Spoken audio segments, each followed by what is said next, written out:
তোমরা কেমন আছেন বাহে? মুই হোসেন রংপুরের সাওয়াল। আর মোর হাতে যেটা দেখি পেয়েছেন এটা কি? যাই যাই রংপুর বিভাগের সাওয়াল, রংপুর বিভাগে থাকেন, রংপুর বিভাগে বাস করেন, তাই তাই বুঝে পাবেন এটা কি জিনিস। আর এই জিনিসটা যারা রংপুর বিভাগ এই মুহূর্তে শীতকালে নাই, তাই বুঝে পাবে আর মর্মটা কি।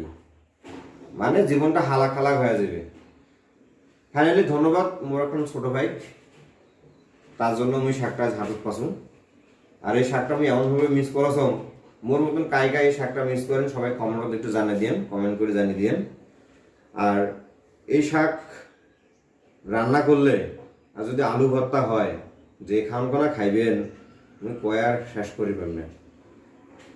তোমরা সবাই দেখেছেন যে মোর হতো যেটা কি শাক, একটু ক্যামেরা দেখাই। এই শাকটা হচ্ছে নাপা শাক। যদি সাথে আলু ভর্তা হয় তাহলে বুঝবেন এই শাকের মর্ম কত। এই শাক রান্না করি খায়া রংপুর বিভাগের বাদেও যায় যায় এই শাক খাইছে, তাই এই শাকের প্রেমে পড়ে গেছে। মুই আজকে ফাইনালি এই শাক হাতত পাসুম। আর এই শাক দিয়ে যদি পেলকা রান্না করা যায়, ভাই রে ভাই, পেলকার যে শাক, এই শাক নাপা শাকের পেলকা আর হচ্ছে শিদুলের ভর্তা, রংপুরের বিখ্যাত খাবার। আপনারা সবাই আমার ভিডিওটা,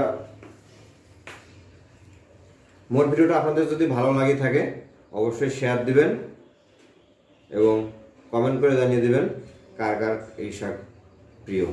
আল্লাহ হাফেজ।